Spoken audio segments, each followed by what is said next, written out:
Call to order the June 7th, 2017 Quincy Conservation Commission. And we have minutes from the May 3rd. Do you have I can't. Oh, yeah, I can. Motion to accept the minutes. Second. all in favor? Aye. Okay, those are approved. We've got two continued cases. One, we'll start with 1 to 3 Newport Ave. Was that, I wasn't here last week. No, that wasn't heard last week. Oh, that was not No. last week. Okay. That's a notice of intent filed by Scott Weymouth, Arista Development LLC. Applicant proposes to raise buildings and redevelop the site to include a new 100-unit residential building with a covered 2-story parking garage.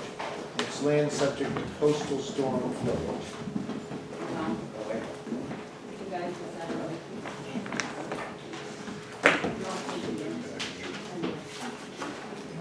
I got five.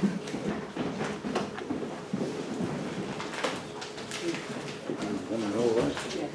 These are not Quincy out here. They are. Oh. All set? Yep. Good evening, my name is Jim Burke. I am a registered professional engineer with offices in Quincy, Massachusetts. The company's name is Sal Burke and Associates. I'm here tonight representing Arista Development, who's proposing an 80-unit building on 1 to 13 Newport Avenue. The lot is right at the intersection of West Quantum, Arlington, and Newport. As you go up over the bridge, you know, you see that building down below you as you cross through on the right. It's a tired building. It's 25,467 square feet. That entire lot, the majority of it, basically is in the floodplain and land subject to coastal storm flowage. The elevation for that is 11, and the low is 7, 8.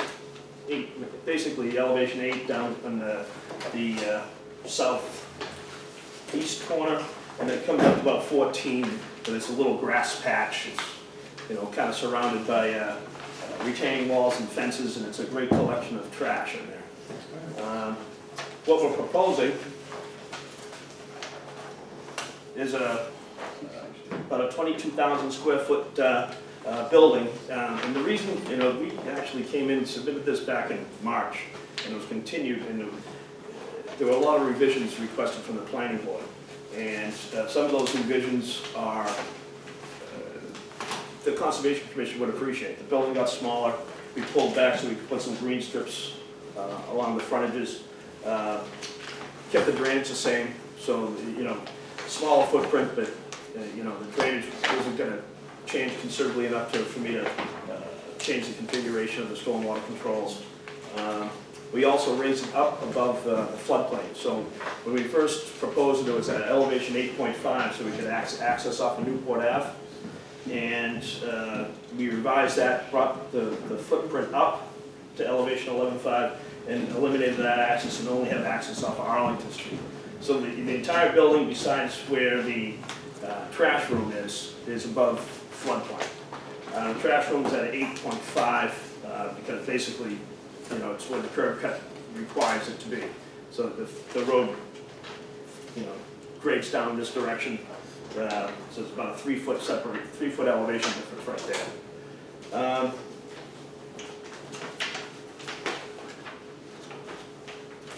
What's in there now?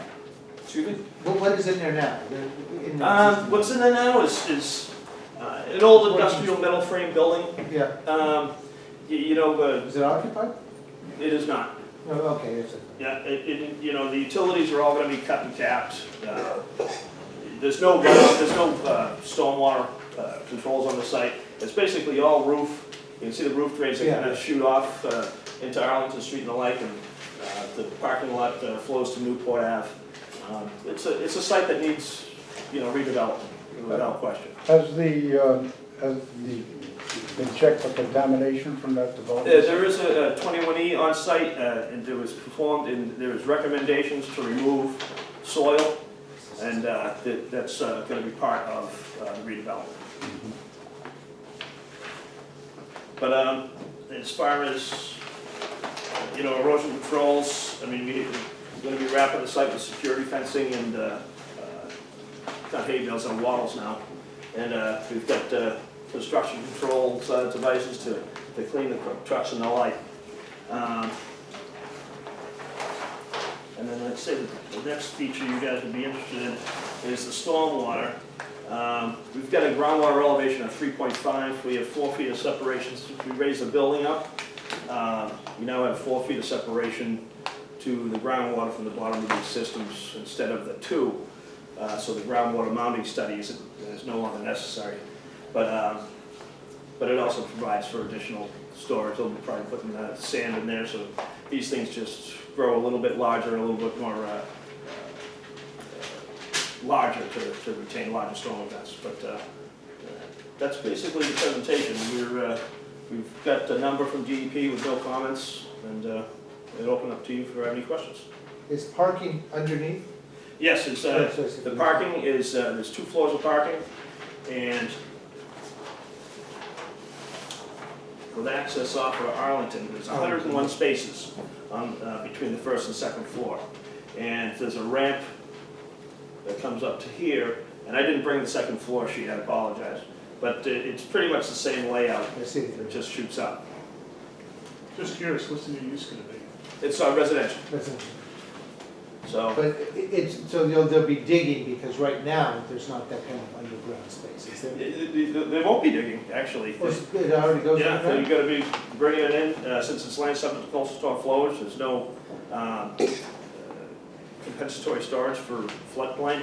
Yeah. So we're gonna be bringing this up to elevation 11.5, and the site Oh, itself. by bringing it up, that gives you the cover. Yeah, so we're gonna be bringing fill in, and we're gonna be filling in one of the nice features here, then how this slopes down towards the building. We're gonna fill that up to the bridge abutment and landscape that. There'll be a second floor access or egress onto West Squantum Street, so people, when they're going to the train station, The quick access. Pedestrian egress there. So the main access will be off Arlington. Right. The contaminated soil, where is that to be disposed of? That'll be up to the contractor that they hire to take Okay. care of, but There is a dump next to the Quabbin Reservoir, which I don't approve of. Yeah. Okay, and I've caught a few people Yeah. hoping to ship it that way.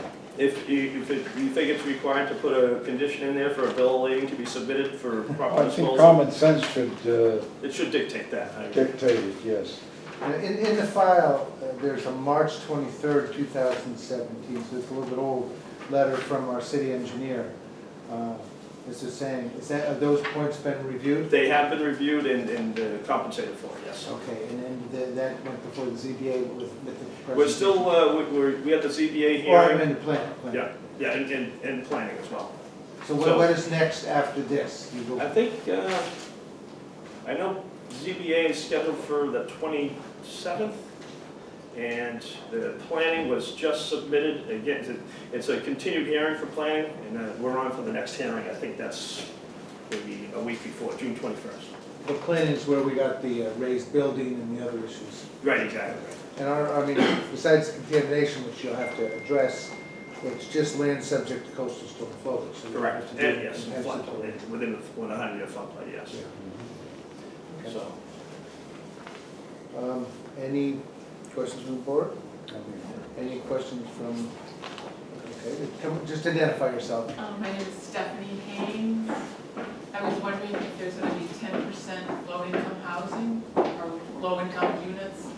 I can't speak to that, and that would be something that the developers, I can certainly ask. Because I thought there was a 10%, supposed to be any new buildings that are built are supposed to have 10% low-income I'm not sure units. where all that applies. Some buildings it does, some it doesn't.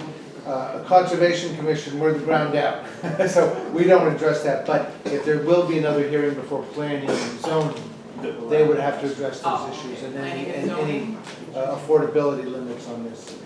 So it's a total of how many units? 80 units, so went from Yeah. 100 to 80. So there will be some sort of affordability threshold there. So it would be but 80 units. that will go with the planning and zoning. Any other questions? No? Okay. Do I have a motion? Motion to close and issue the order. All in favor? Thank you very much. Thank you very much.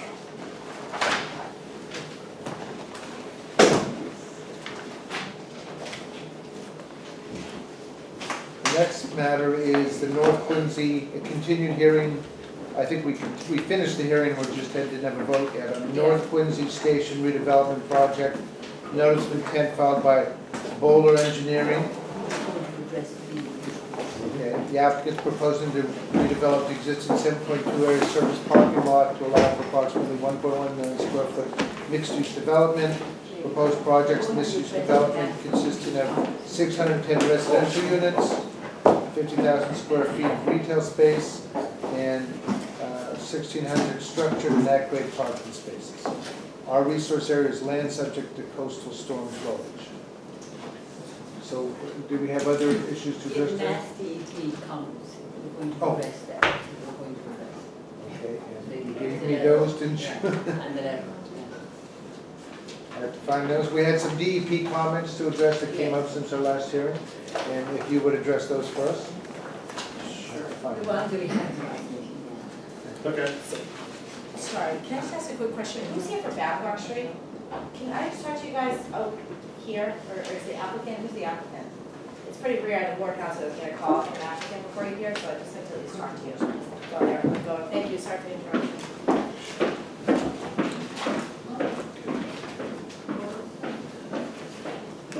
So I'll just start with those comments, is that? Yeah, why don't you start with the Okay. comments? We had it printed, and I can't find my Your name. printer. I'm sorry. Mark Wigsted, Bowler Engineering. We gave an overview of the project last time. We went over the comments briefly, but since then we submitted a letter addressing the comments dated May 31st. May 31st, yes. Okay, so I'll go over that Okay. letter and explain anything that still needs to be addressed. So the first comment was related to a specific water quality unit that we had shown on the plans, the Storm Scepter 450I. That's a smaller unit that's used in lieu of a catch basin typically. We had shown them on the plan both in place of catch basins and shown as inline systems.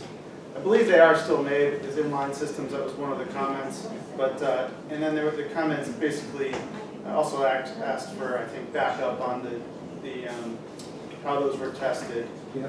So basically the commitment for the proponent is to only use devices that have 80% TSS removal that's been tested at a known facility in one of the states that does the testing.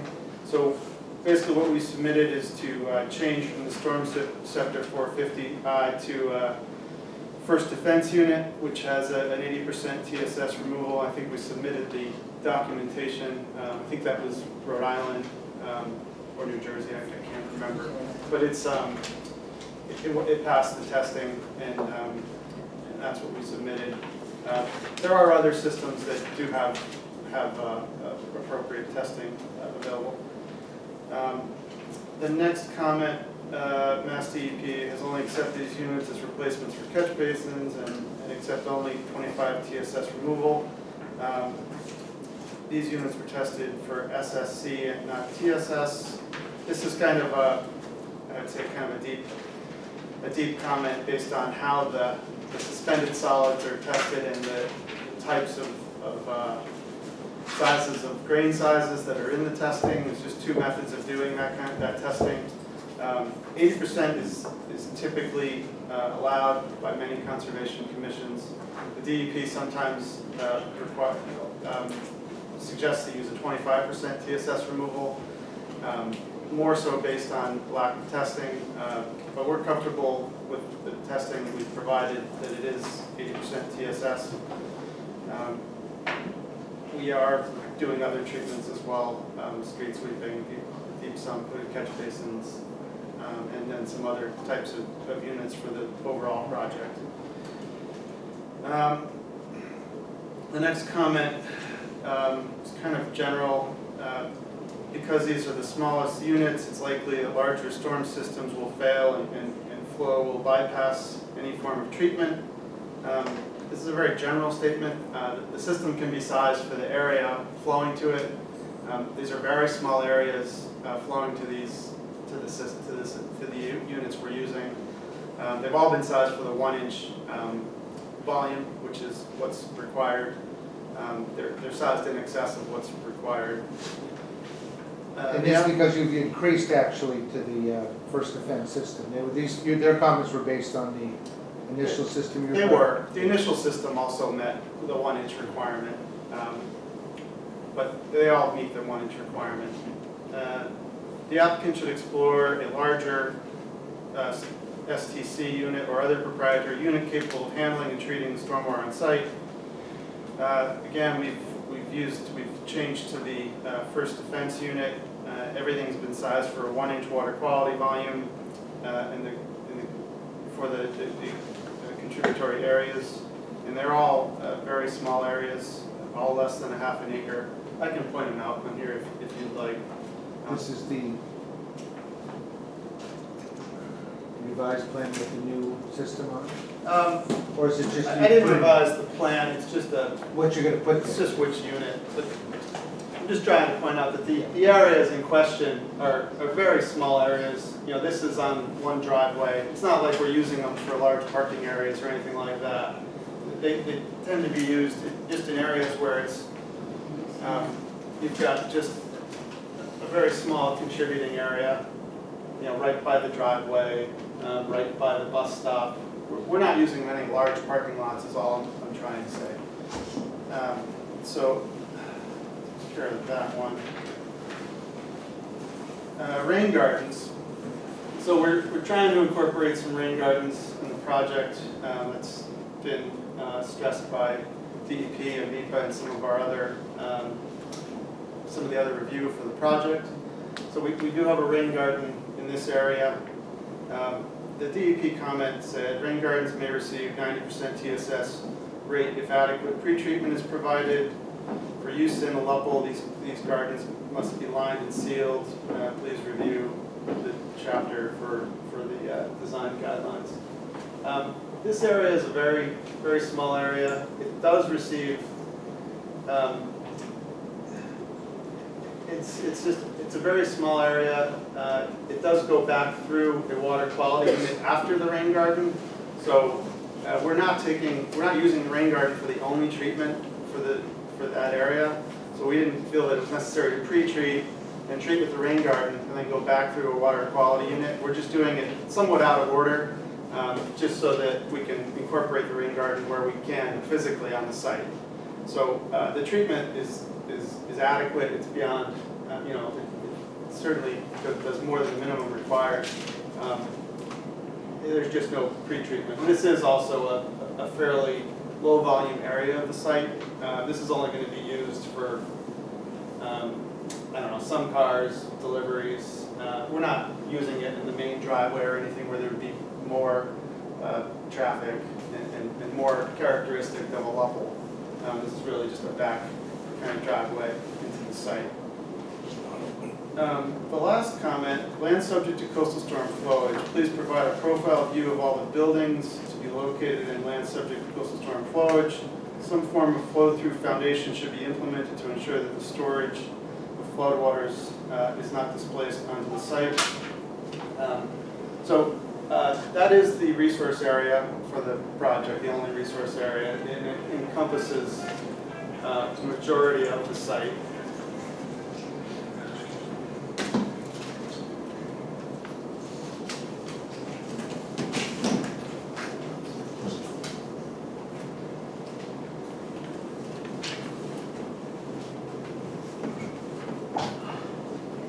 So the green outline is the site, and the blue is the 10-foot contour, which makes up the land subject to coastal storm flowage floodplain for the site.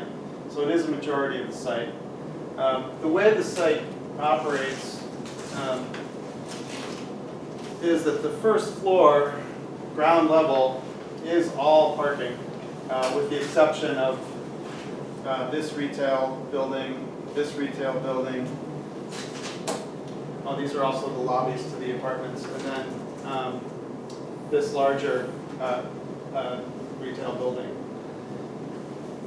these are all gonna be set above the floodplain as is required in the building code. And then the rest of the site is just a parking lot. So there's really no restrictions to flow other than maybe some columns to support the upper levels of the building. So there's really no restrictions to flow on the ground floor.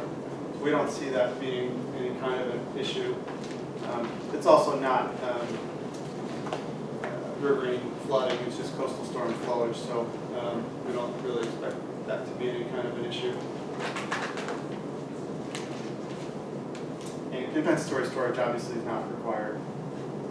The comment was kind of, I wasn't sure if that's what they were trying to say with the comment.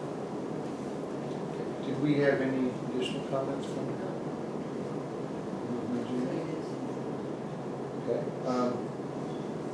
We've had the hearing, but is there any questions? Can I ask another question? I don't know if this is planning and zoning. Stephanie Haynes, are the materials that you're going to be using, are they going to be considered green, so it will be a green building? I think there's elements of that, but Are you going to have any solar panels or? there won't be any solar panels that I'm aware of. Again, I'm the civil engineer, so I work mostly, as he said, the Ground ground down. down. But DJ, Sure, I can is answer. here, you may want to Yeah, answer that. DJ McKinnon from Land Development. Actually, DJ McKinnon from Land Development. So as part of our agreement with the MBTA, because of ground leasing is, the entire upper floor of the garage is being set up for solar panels. The T actually would look to do that on the road, so they would actually have the right to do the solar panels. We set it up structurally so that they can put the solar panels on. Okay. What about the building materials? Are they, I thought people from now on were going to be building green using. There are, I'm not as familiar with the details about the architect. I know as part of our state NEPA process, we did respond to all that, so to the extent that we're required to incorporate those, I know Right. we are incorporating those elements. As part of the NEPA process, the building did have to have a greenhouse gas analysis, which does a lot of what I think you're asking about, high efficiency glazing, certain kinds of HVAC systems. It's reviewed at the state level by the Department of Energy and Resources. Well, and also the building materials that you use don't give off unwanted toxins. Right.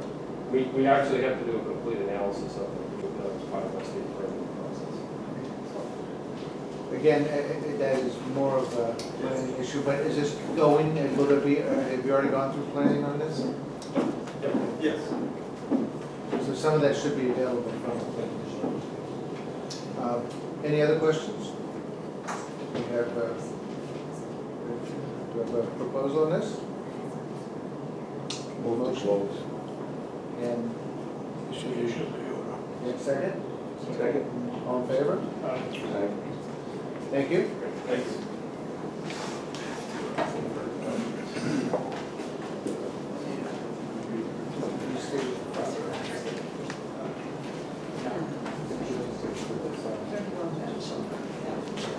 Our next is 31 Babcock, request for determination of applicability filed by Donald Smith. The applicant proposes to raise the existing non-conforming garage and build a single-family dwelling. Its land subject to coastal storm flowage. And I have the green card, Yeah, let's get the green cards, okay. Okay?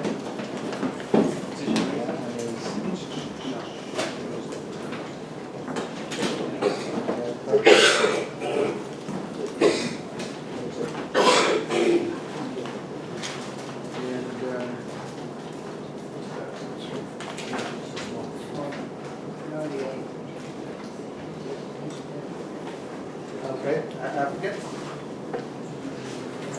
Good evening, I'm Darren Grady from Grady Consulting. I'm here on behalf of Don Smith, who's also in the room.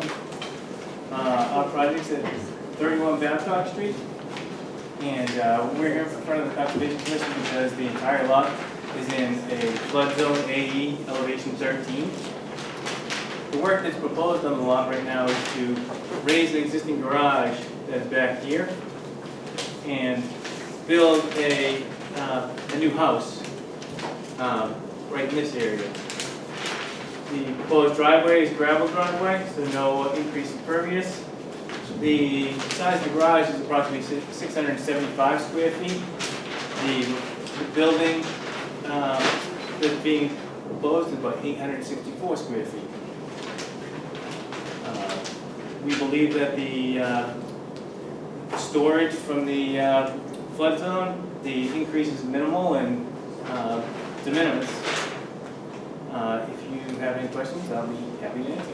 Is there an existing home in here? There's an existing garage showing. Just the garage? Just the garage. Okay, is that adjacent used for one of the other parcels in the past, or? Do you know that? That garage has been there since the early, probably 18, Okay. 18. My great-great-grandfather Goes built with it. it. Will the building be above the floodplain level? Yes, well, And floodplain elevation here, your elevations here are 13. 12, 14. Oh, the lot, it's 8, elevation 8 in the front of the house, Yep. and we are elevation 9, or actually, elevation 6 in the rear of the house, near the garage. Okay. Do we have any comments from engineering on this? No, We've got a lot of letters on this, but. Let me find out those.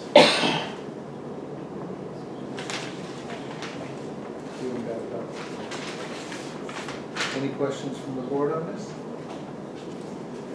Does this require any zoning or? Yes, we do need to go to zoning. We have not scheduled a hearing. Our next stop is to meet with Jay and go through the motions to get a hearing and meet the ZBA. And so the exit will be onto that part. What is behind, what is, I'm trying to locate myself here.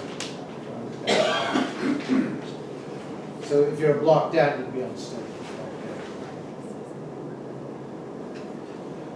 All right, any questions from the board? There's some letters here. I believe the city councilor's here. I'll let public comment first. Okay. I've got a letter from a Virginia, an email from a Virginia Duffy. Has that been circulated?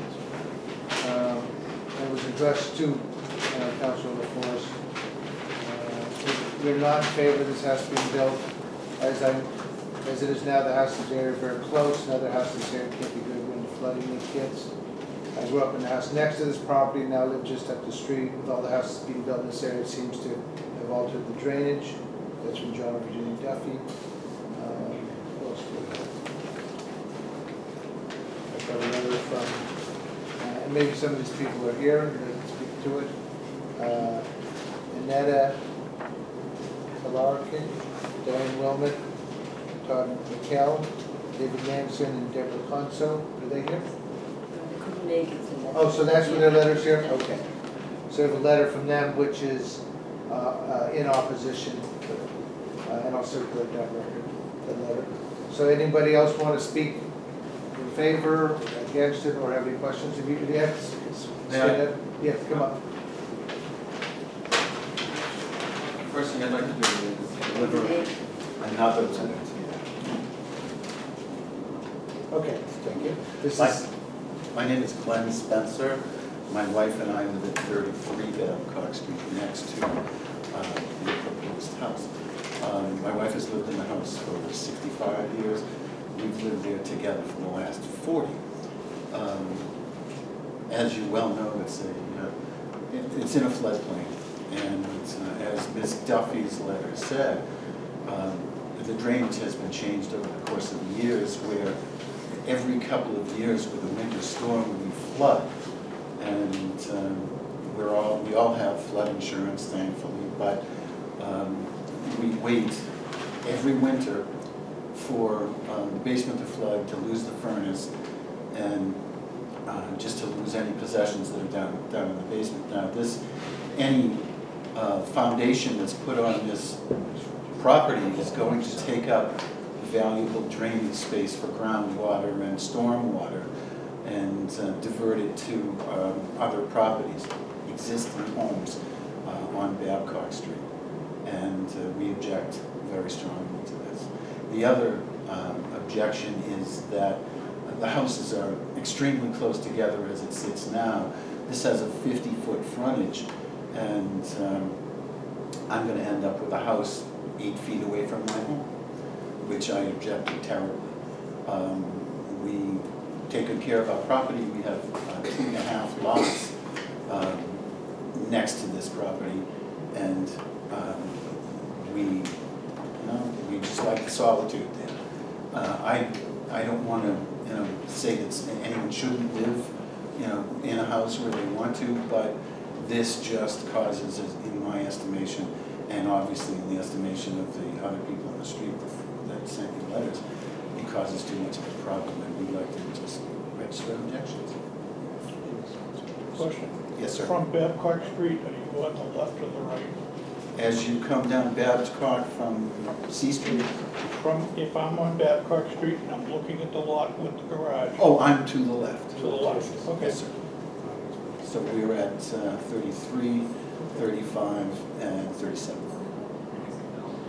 And I'm sorry, the letter I wrote, just not to confuse anybody, I read those things, that's for the next one. But, yeah, I see what Mr. Spencer. There are issues here for zoning and how close it is, and we won't address those. Right. But to the extent they affect the coastal storm flowage and the water flow, then that's our concern. Are these houses,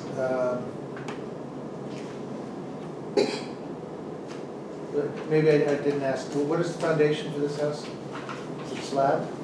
Yes, there's a garage under. Garage under? So that necessitates digging a hole and building a foundation.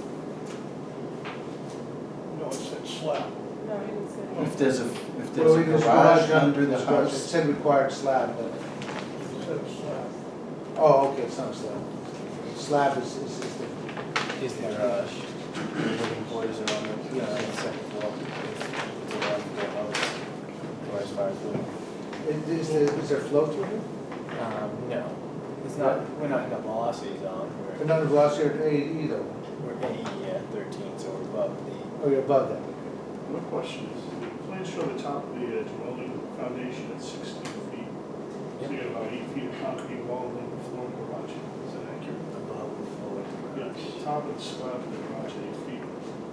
Yes, so we're building a slab on grade in the garage. Okay, so you're gonna have concrete walls 8 feet coming up from the slab. No, it would be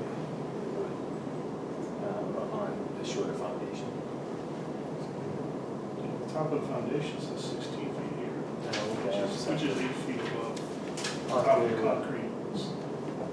I'll have to go through that with the architect to make sure I have that right. Yeah, that's just a depiction, it might be, it is, well, it's basement. This is, at least show 8 feet walls can be run. Elevations on the drawing. What we're looking for. Oh, okay, the rest of that are. What is the existing garage floor right now? Existing garage floor is about elevation 6. No, what is it's a concrete slab. it's concrete, so you're digging out the concrete. That's a 3-car garage right now? I would say it is, yeah. Yeah.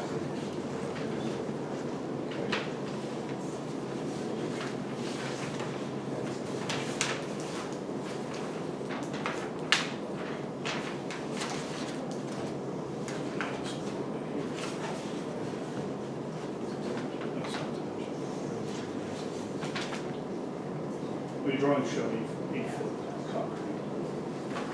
wall.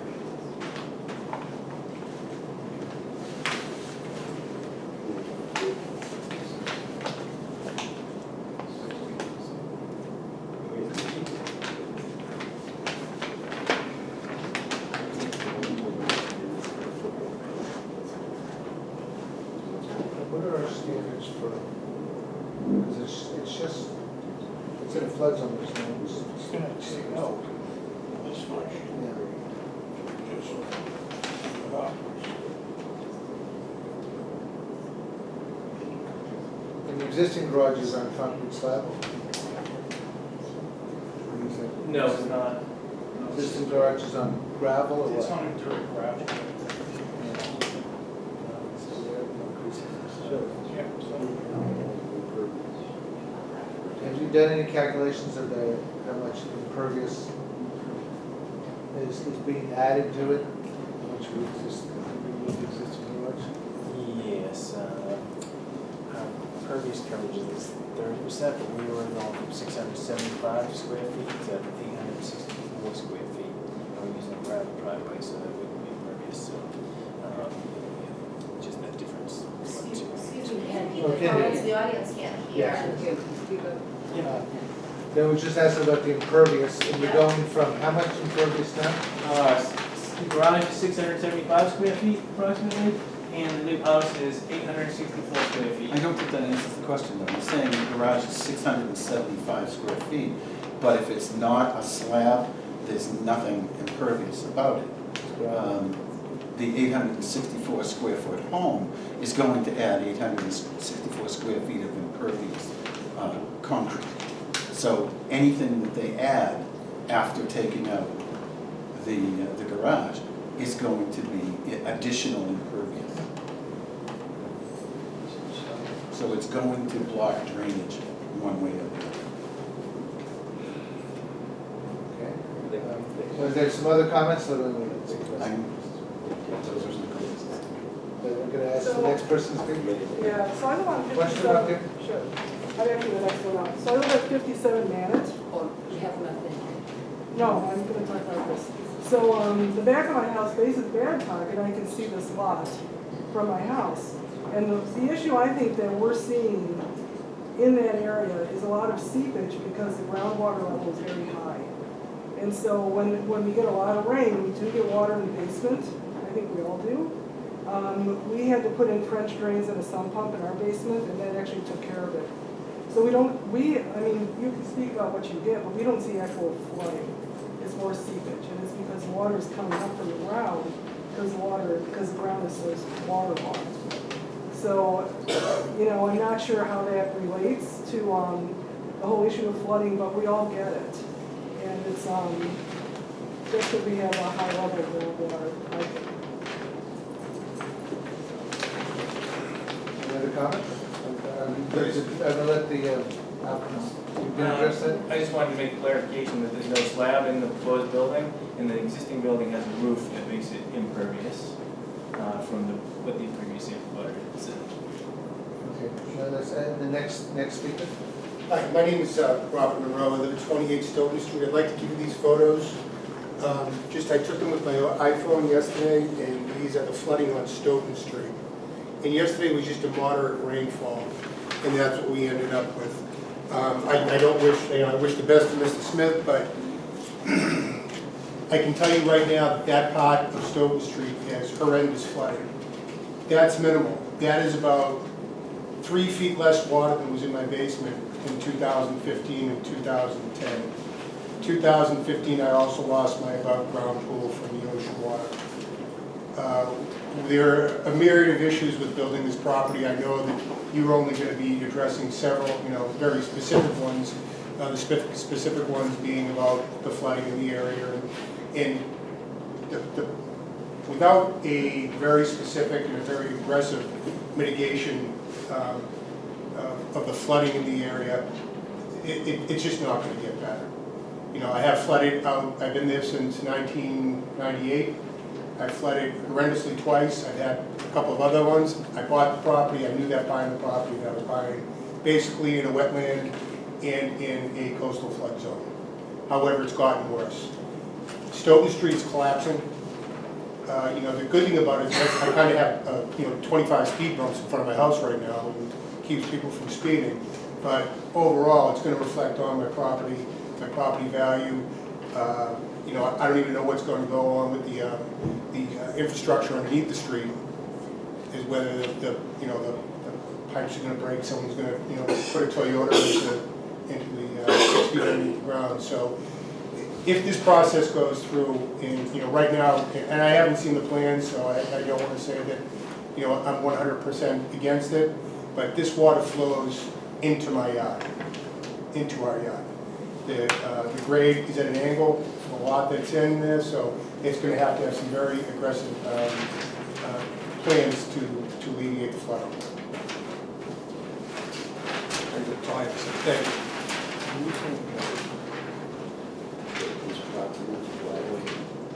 Well, there's a lot of flooding in the neighborhood. Yeah, right. That sometimes happens, but why is this an RDA rather than a notice of intent? Can we ask the applicant? Because notice of intent would have more drain, storm drain regulations. It's a request to determine whether we need a notice of intent or not. We thought we could get the approval for the work proposed under the RDA. I mean, some of this is the neighborhood has water problems, and you can't always blame it on the last person in, but some of it is you're increasing the impervious foundation, and if we went to a notice of intent, they would have to do rainwater calculations. It's a little bit more detailed, because it is, that's a consideration. Yeah, it is. I mean, it's certainly not the applicant's fault that the neighborhood floods, but we do have a responsibility to make sure that it's not adding any. I mean, if you're on the border of a buffer zone, we're more amenable to a RDA, but you're kind of right in the heart of coastal storm flowage. And that's my impression. We might want to get some, and notice of intent with some rainwater calculations. Any other comments? Questions? I have one question. Come on up. Together. Oh, you're together, okay. The gentleman from Can you identify yourself? Anas Stefano, from 36 Stoughton. Can you repeat your name? Anas Stefano, 36 Stoughton. And I'm Bruna Salia, same problem. Okay. There was also talk about a driveway. Yeah, what kind of driveway was that? Gravel. Okay. Heading out to Babcock Street. Heading out to Babcock Street. But also an underground garage? Well, if you look at the plans, and you can share those, it's not underground, it's under the house. I misunderstood. Okay. So it's on the ground, but the house is raised above.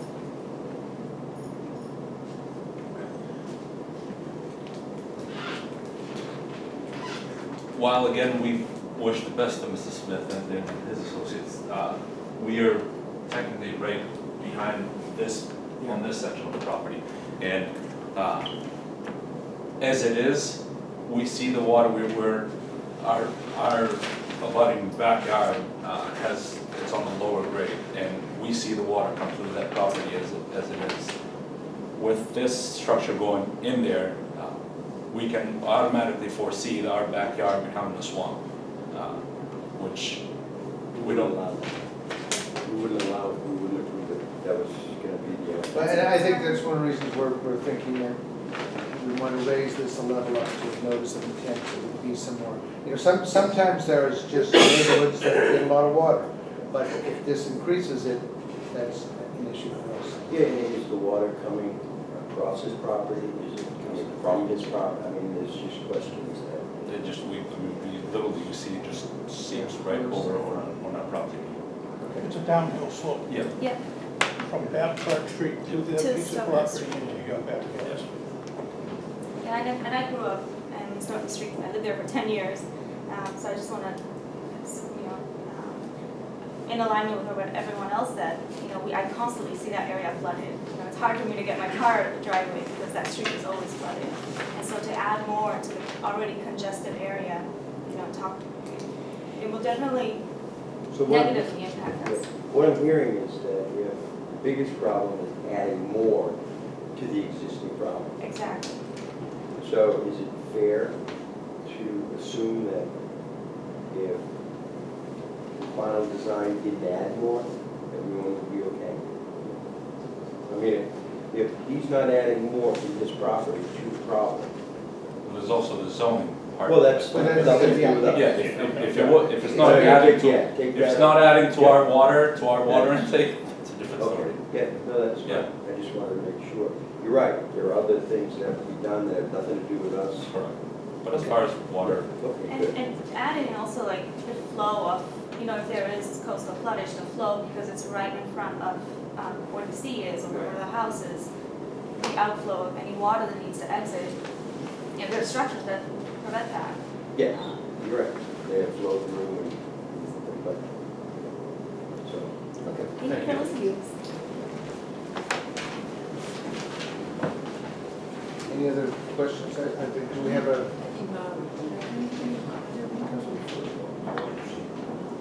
Before my comments, anyone other interested in speaking on this application, because it'll be closed after my comments. Last call here, yeah, great.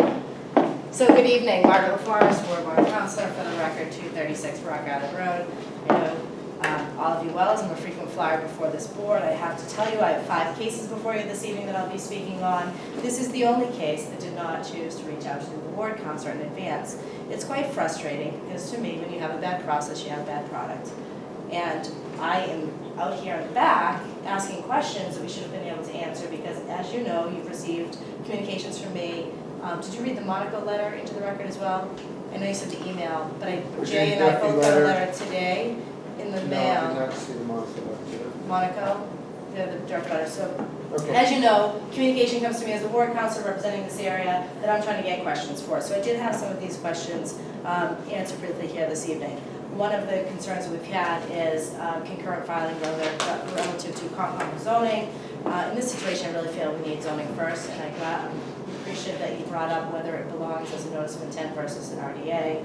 I will tell you that firsthand, and I'm sure Mr. Brennan has seen the same experience, that Babcock Street in a storm event is a rushing river. This isn't just flooding, this is coastal storm flowage, and it is problematic in this exact location. And you know, I've been out in the middle of the night during storm events. This is a real problem area. So I think it's very important that the due diligence be done. And I think good questions were raised here this evening.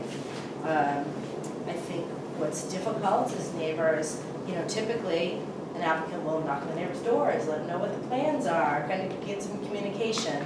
And so we've started off without that. I think there's some more homework to do. So it sounds to me the board is interested in the notice of intent filing, which would continue this matter. They have not yet filed for zoning. And like I said, I just saw the plans for the first time this evening. So I think for myself, I'd like to see the matter continued, a notice of intent filed, and to proceed through the zoning channel prior to coming back to your board. Thank you. Do we have a closed order? Yeah, no. Why would we just say that the does apply, and then automatically have to go back and do those instead of continuing? Yes. Yeah, I'd like to see some compensation, because Yeah, we wish we would get a notice of intent. Yes, but And I think that the next meeting is going to be in August, because July was an issue and June can't come. yeah. I mean, I don't want to, I'm trying to think procedural, if we deny it, is there a delay on when they can apply, or if? we're not denying it, we're just saying the act applies. Applies, Yeah, right. Nice. We're saying the act applies and they have to go back and. Okay, File an NOI. you know, That- we don't have a strict procedure here of whether we go to zoning first, but because this is a very tight building, it may well be that, but it's up to the applicant, you know, that the zoning might be a good place to go before you come here, because if they move this around, it's gonna affect What do you have to do? All right, so we have a proposal then to vote that the act does apply? Yeah, I would make a motion that the act does apply. And leave to file notice of delay. Second. All in favor? Okay. Jeff, just for the, excuse me, Mr. Chairman, for the audience, just to understand what that means. Okay. We speak Conservation Commission, it's why you have representatives like myself. So there is a threshold of what you would file. So it's determination of applicability. They could have come before this board this evening and said, not applicable, you're all set, good to go, or we need additional information. So notice of intent is a higher threshold of filing, that they have a lot more stormwater management information to be including in their application. So that means they're going to need to go home, do homework, and come back before this board with a fuller filing.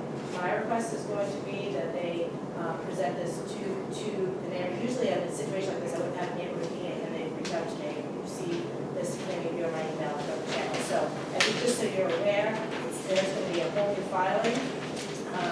It's just a little bit different procedurally, so I can explain to any of you offline what that's going to mean. But in the interim, there's no zoning date pending, so stay tuned and post it. Okay, thank you. I'm So gonna you got a letter from me, keep this, right? that's not part of the file, but Sure. the letters here, I'm gonna give you this in the printout. Zoning and.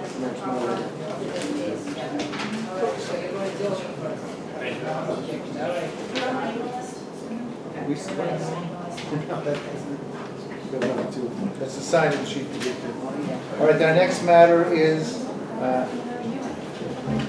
57 Manage Street. Maybe someone say neighbor.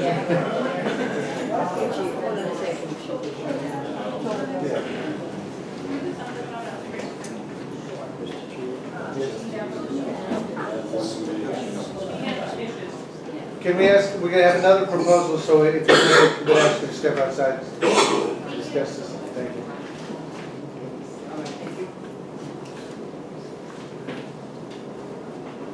Okay, 57 minutes. So let me just read for the record, it's a request for determination of applicability filed by Jill McCosta.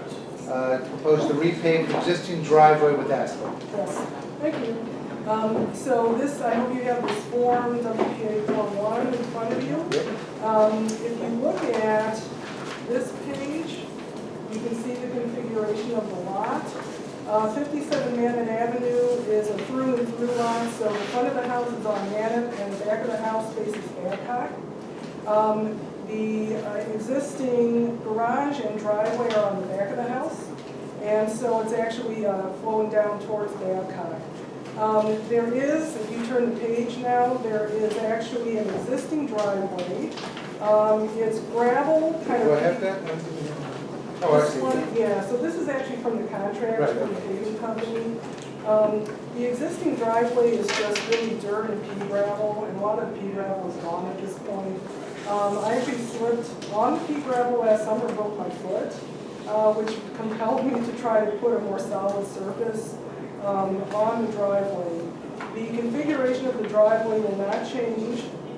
They actually have the process all laid out here where they excavate a little bit just to even it out, and then put a series of surfaces down going from very porous at the bottom to less porous as you get up towards the top. And at the top it's asphalt. And so we would like to, and we are in a wetland, obviously, we face Manor Avenue. So we're seeing if we are able to do this to our driveway. Let me just send the map. Which one is yours? The one with the stars is Star, 57. okay. 57 is not coming, but that's okay. They just messed that up. Yeah, no, I. So your driveway comes down around the back? Yeah, it's behind, it starts on the, so the very back of the house here is the garage, it's above ground garage, and then the driveway goes down towards the street, all the way down to Babcock. Two-car garage. Now, at the end of your driveway, you're on Babcock Street. Are you close to 31? It's about 2-3 doors down on Babcock, yes. Yep. I do want to say, you know, in turn, I'm hearing about porosity, which I had not thought about before, but the way they do the layering, it goes from very porous at the bottom to less porous as you go towards the top. And I don't know, you can't see it on their drawing, but both sides of the driveway, we have a considerable amount of lawn, okay? So there's 10 to 20 feet, depending on which side of the driveway you're looking at, that's so here it is. I mean, the main thing is you're going from a gravel driveway to an asphalt. Yes.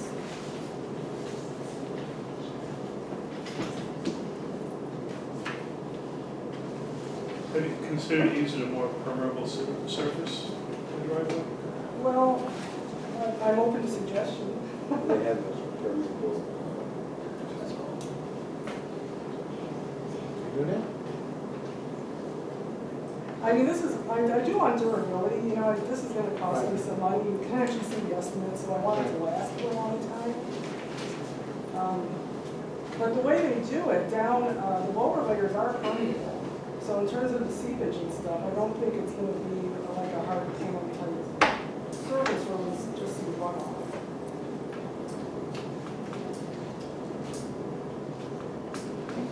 The applicant before you were concerned about increasing the permeability, and I kind of see the same thing here.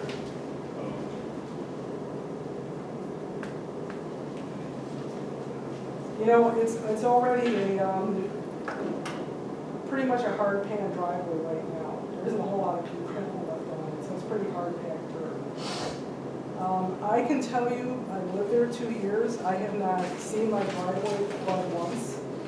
I haven't seen water gushing down my driveway into the street. I think that might be because we do have a lot of lawn around it, you know, that I think is probably doing a lot of the absorption. But I don't see standing water on my property.